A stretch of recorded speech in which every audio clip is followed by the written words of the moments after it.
मुंबई का एक हॉस्पिटल है जहां पर 14 साल की एक लड़की एडमिट है।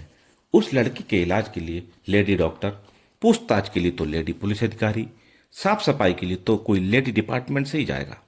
यानी उस लड़की के कमरे में महिला के अलावा किसी पुरुष की एंट्री नहीं थी और ना ही वहां किसी पुरुष का नाम लिया जाता था। दरअसल वह लड़की पुरुष के नाम से इतना भयभीत है, इतनी डरी हुई है कि नाम सामने आते ही लड़की की सांसें जोर जोर से चलने लगती थी और उसे देखकर ऐसा लगता था कि जैसे वह नाम सुनकर मर जाएगी। 11 सितंबर की शाम 5 बजे तक वह लड़की जिंदगी की जंग लड़ रही थी और सांसें उसकी ऐसे ही चल रही थी जैसे उसे बहुत सारी प्रार्थना की जरूरत है, दुआ की जरूरत है। वह लड़की दिल्ली की निर्भया कांड से कम नहीं थी, क्योंकि उसके साथ भी पैसा ही कुछ हुआ था, बल्कि उससे ज्यादा कहें तो हैरानी नहीं होगी। नमस्कार, प्रणाम। मैं हूं Nitin Singh Yadav, GNY 24 crime news से। आज की जो सच्ची घटना है मैं आपको सुनाने जा रहा हूं, यह घटना महाराष्ट्र के पुणे शहर की है। दरअसल यहाँ का एक थाना है पनवाड़ी, और इसी थाने क्षेत्र में रहने वाली एक लड़की जिसकी उम्र 14 साल है, उसके माता और उसके पिता किसी नर्सरी में नौकरी करते हैं। यह 31 अगस्त की रात 10 बजे के आसपास की वारदात है। यह लड़की अपने एक दोस्त से मिलने के लिए पुणे के रेलवे स्टेशन पर पहुंच जाती है। वहां जाकर उस लड़के का इंतजार कर रही थी। रात के 10 बज चुके थे मगर उसका दोस्त नहीं आया, जिसको लेकर वह परेशान होने लगी। अचानक ही उस लड़की पर ऑटो वाले की नजर पड़ जाती है। ऑटो वाला उसके पास जाता है और उस लड़की से पूछता है कि तुम रो क्यों रही हो, क्यों परेशान हो, क्या मैं तुम्हारी कोई मदद कर सकता हूं। तो उस वक्त लड़की को एक सहारे की जरूरत थी।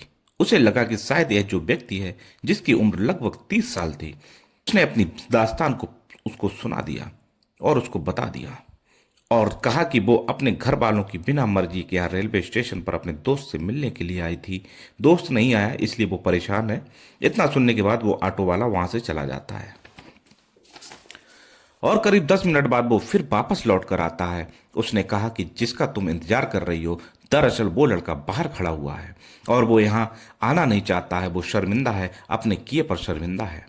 क्योंकि वो लेट हो गया है इसलिए तुम मेरे साथ चलो और मैं तुम्हें उससे मिला दूंगा। लड़की काफी देर से रो रही थी। उसके पास ना पीने का पानी था, उसका गला सूखा जा रहा था।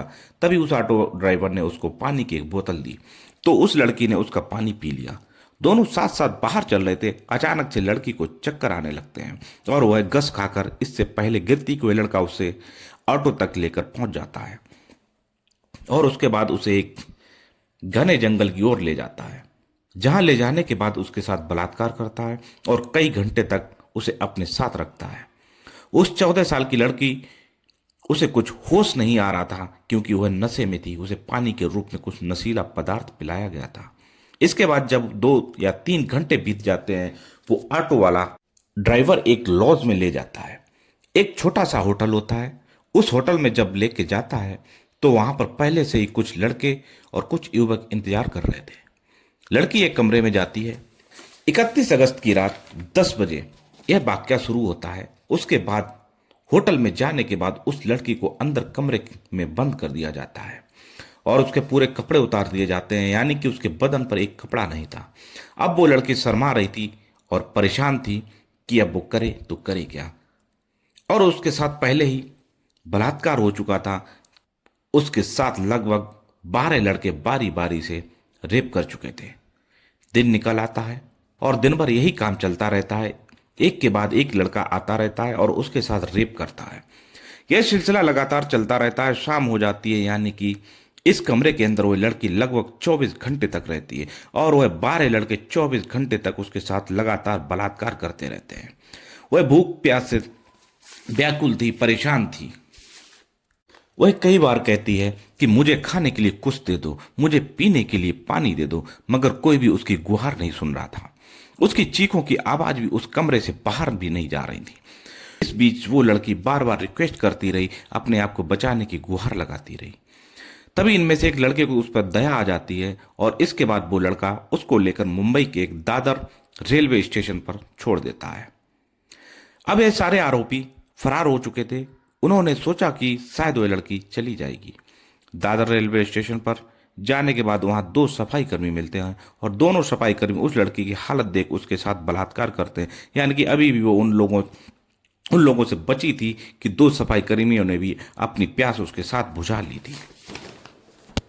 अब सफाई कर्मियों ने बलात्कार करने के बाद उस लड़की को अपने साथ काफी समय तक रखा और इसी बीच वो दोनों अपनी हवस मिटाते रहे। और वो 14 साल की लड़की चीखती रही, चिल्लाती रही, छोड़ देने की भी भीख मांगती रही। अब दोनों ने उसको एक ऐसी ट्रेन में बिठा दिया जिस ट्रेन की जो दिशा थी वो उत्तर की ओर जा रही थी। कई सौ किलोमीटर का सफर तय करते करते लड़की चंडीगढ़ पहुंच जाती है। एक कोने में डरी हुई, सहमी हुई बैठी रहती है। इसी बीच ना जाने कितने लोग आते हैं, जाते हैं, मगर किसी भी व्यक्ति की नजर उस लड़की पर नहीं पहुंची। वह बहुत परेशान और दर्द से गुजर रही थी।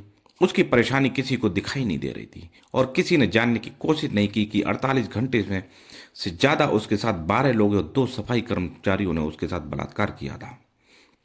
उसके साथ इतनी दरिंदगी हुई थी, ना जाने क्यों किसी की नजर उस पर नहीं जा रही थी। जैसे ही ट्रेन चंडीगढ़ में जाकर रुकती है, एक जीआरपी का पुलिसकर्मी उधर से निकल रहा था। अचानक उस लड़की को देखकर पल भर में समझ जाता है कि कुछ तो गड़बड़ है इसके साथ। वो लड़की से कहता है कि क्या मैं तुम्हारी मदद कर सकता हूं, तुम परेशान हो। मगर लड़की घबराई हुई थी, पुरुष जात के नाम से डरी हुई थी, क्योंकि वर्दी में भी तो एक पुरुष ही था। उसे लग रहा था कि हो ना हो ये भी उसे ले जाकर उसके साथ कुछ गलत करेगा, उसके साथ बलात्कार करेगा। वो लड़की ट्रेन से उतर जाती है और एक जगह बैठ बैठ जाती है, डरी सी, सहमी सी। मगर वह पुलिस वाला अच्छा इंसान था। उसने CWC कमेटी से संपर्क किया। वहां की एक महिला अधिकारी मौके पर पहुंचती है, उस लड़की को खाना खिलाया, उसे अपने पास बिठाया और घंटों तक उसको दुलारती रही, पुचकारती रही। एक माँ की भूमिका में उस महिला अधिकारी ने कुछ ही घंटों में उसका दिल जीत लिया। दिल जीतने के बाद लड़की ने अपनी आप बीती बताई और पूरी कहानी घर से निकलने से लेकर और चंडीगढ़ पहुंचने तक की। एक एक वाक्य जब बताया तो महिला अधिकारी का रो रो कर बुरा हाल हो गया था और साथ ही पुलिस वाला भी भावुक था। बात रोने वाली भी थी कि किसी भी बेटी के साथ, किसी भी बहन के साथ इतनी भयानक वारदात अगर होती है तो शायद आंसुओं के अलावा और कुछ निकलेगा ही नहीं, और निकलेगा तो उन दरिंदों के लिए बद्दुआएं या फिर कानून से सख्त सख्त कार्रवाई की मांग की गुहार निकलेगी। उधर जब लड़की अपने घर से अचानक से गायब हो जाती है तो उसके माँ बाप, जो कि बहुत ज्यादा पढ़े लिखे नहीं थे, उन्होंने बनवाड़ी थाने में जाकर अपनी बेटी की गुमशुदगी की दर्ज कराई। लेकिन पुलिस यहाँ की भी काफी अच्छी थी। बनवाड़ी थाने की पुलिस ने लोगों से पूछताछ की और धीरे धीरे उसके बारे में जानकारी की। उस इलाके के जितने भी कैमरे थे उनके बारे में पता करने की कोशिश की। कैमरे खंगालते खंगालते आखिरकार पुणे के रेलवे स्टेशन पर एक ऑटो आता हुआ मिलता है। उसी ऑटो का नंबर उस CCTV में कैद हो जाता है। पुलिस ने उस आरोपी को गिरफ्तार किया, उसको पकड़ा और एक एक करके जितने भी लोग थे, जितने भी 12 लोग थे, उन सभी को पकड़ा।